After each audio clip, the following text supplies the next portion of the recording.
So it's nearly here. Mafia Definitive Edition is soon to release, and I wanted to make a video before that with my thoughts just to lead us up to the 25th. The game looks amazing. They've really gone to town on this remake and put a lot of effort in to really bring the original story back to life. And them deciding to put the game back to September was a good call, and hopefully implies that it'll be a smooth release with little to no issues. I have a few niggles, but the gameplay shown was early preview stuff and not the final product, so I'm hoping that missing details will have been added in and any glitches we saw fixed. Yeah, so we've got a bit of footage here of him on a bike, but it's not looking great in the sense that it just looks like really kind of recreate this experience. And it's not his clothes aren't reacting to the weather, to the wind. There's no wind rush. It literally looks like that's just a still image on a moving background.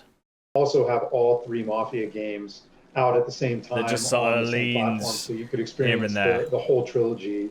I mean, Christ, even Vice City had that, where your clothes reacted to the wind, to the speed that you're going. But you know, preview build, not final. You know, together. It's all fine. It'll be fine. Shot. It'll be fine. Yeah, that's such a cool experience. Grenade. Oh no! What? Where did he get that from? Where did he get this Molotov from? 1 minute it's there. You don't even get it out. It just appears out of thin air. It's like, summon a Molotov, and it just appears in his hand. So that's a bit naff. They could have at least just had him, I don't know, pull it out of his jacket or something. I mean, they want it to be quick. You don't want to be waiting half an hour to get it out your pocket. Mess about with your lighter and it's raining and it's windy and you try to light your Molotov. I get that, but they just summon it out of thin air and throw it like it's a piece of paper. So just from the outset, there's a very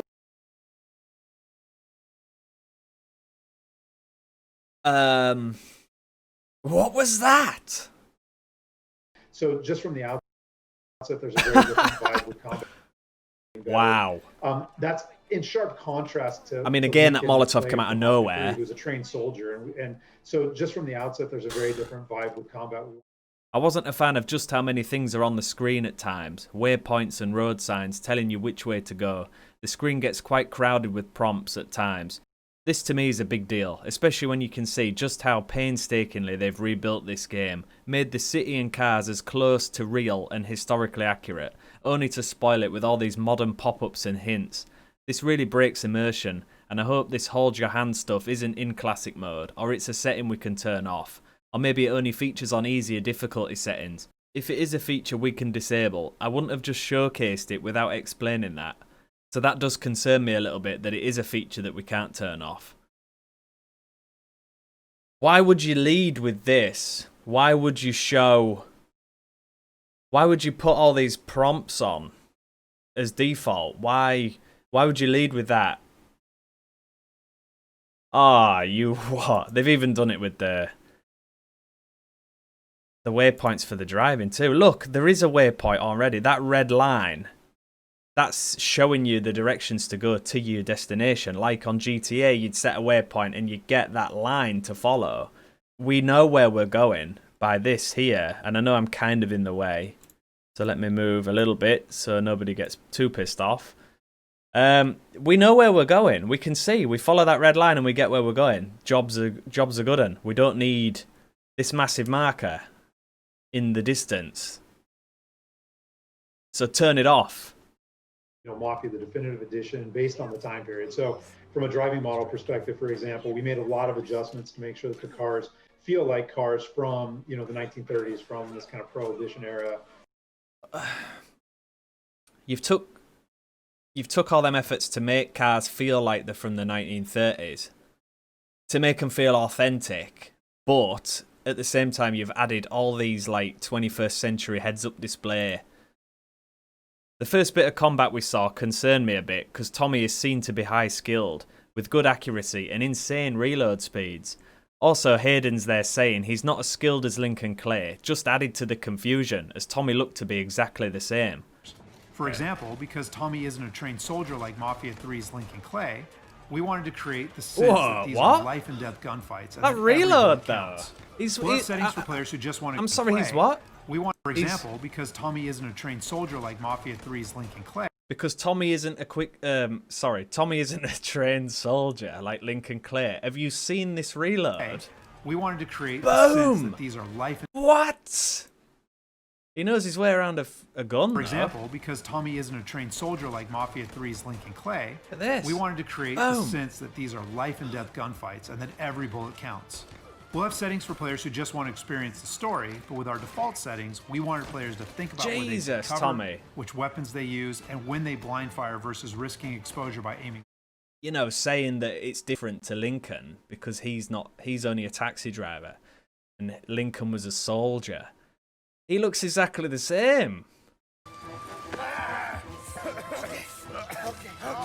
Tommy, did you just he span that, watch, he spins the fucking revolver. Look at that shit! What? After defending, You're a fucking taxi driver.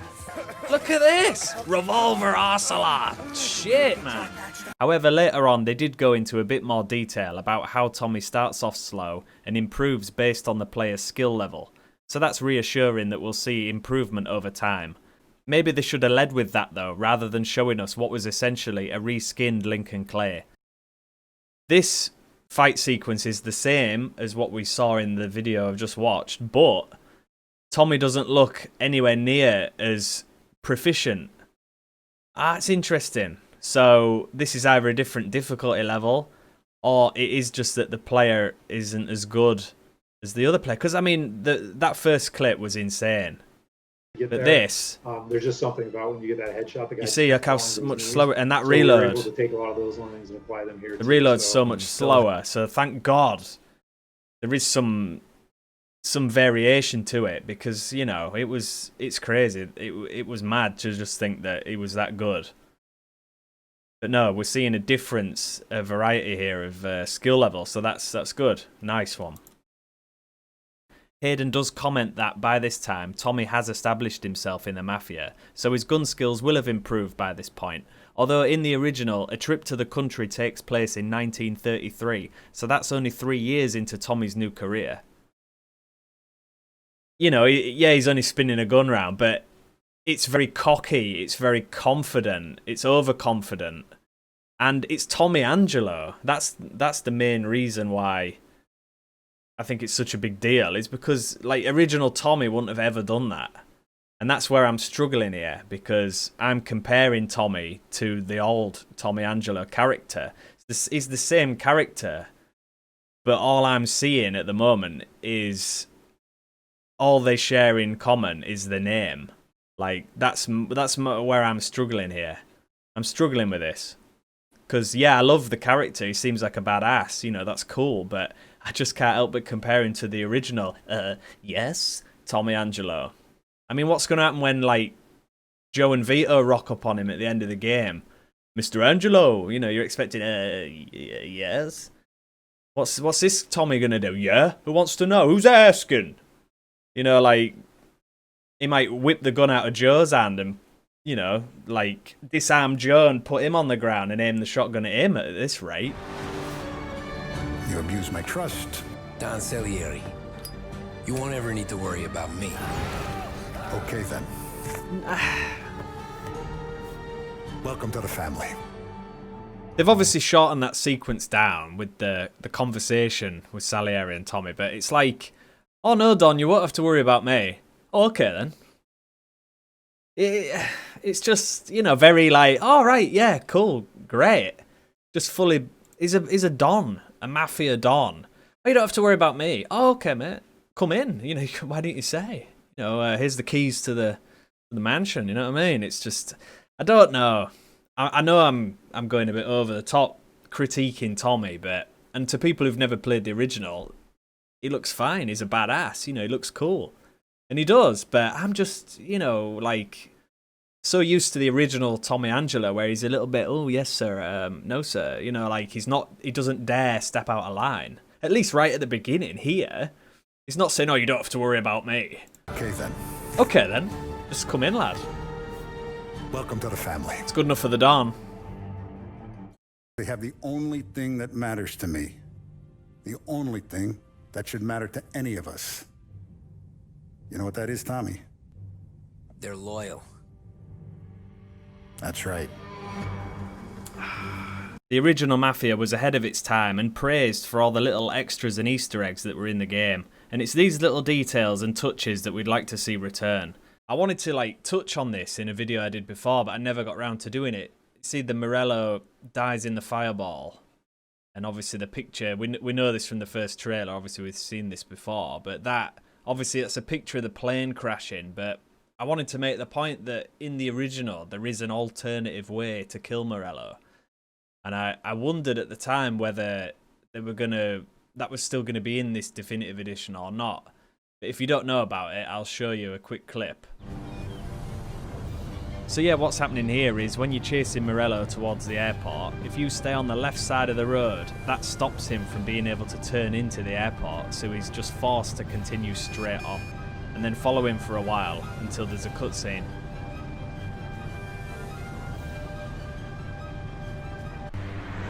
Brake! Hit the brake!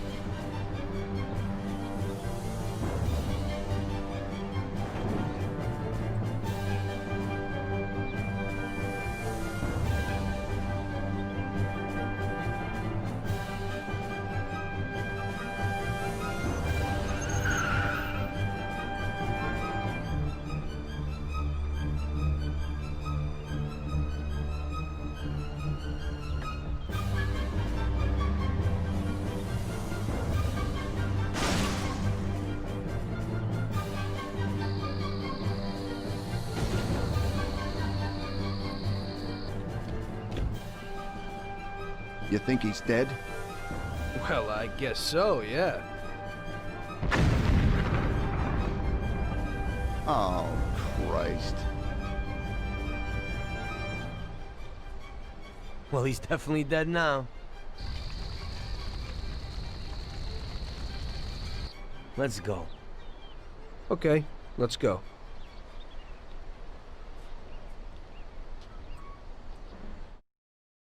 Obviously, dies in fireball can be both scenarios. There's a fireball in both scenarios, but obviously here there's a photo of the plane. So whether they've scrapped that alternative mission that you can do, or whether it's going to still be in the game, would be interesting to see. But look, judging by this, it's probably not. We know traffic violations are returning, and I'm not sure if fueling of cars is back, although the cars do have a fuel gauge, so hopefully it is in the game. And sorry if it was confirmed already. Or maybe we'll see it in the classic difficulty setting. Collectibles are a great addition, but hopefully we'll see plenty of side missions too, so there's plenty to do aside from the main story. And not to mention shops and buildings that we can go in and visit, as I've talked about in a previous video.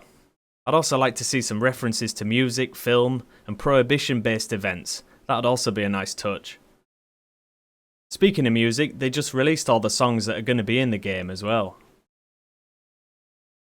But the main thing we have to mention is the price. 30 quid or $40 is an absolute steal for just how much we're getting. Fully rebuilt, new voice actors, dialogue, music score, expanded missions and story. The list goes on. All that for 30 quid is amazing.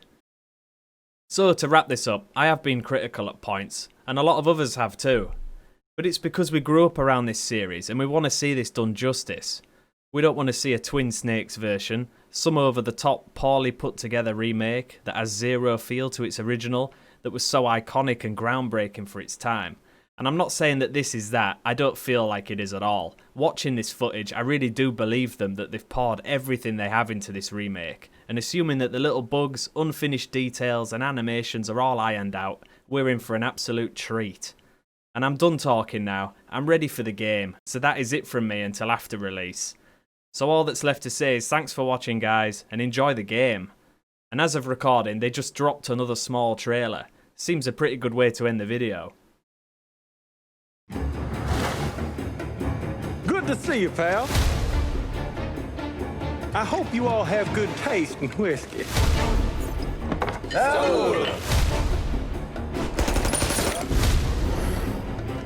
You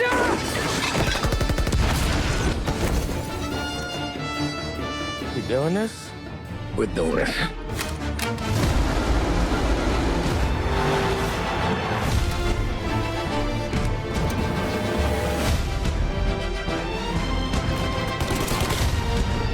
Blow them all down, Tommy. Not one of them goes home tonight.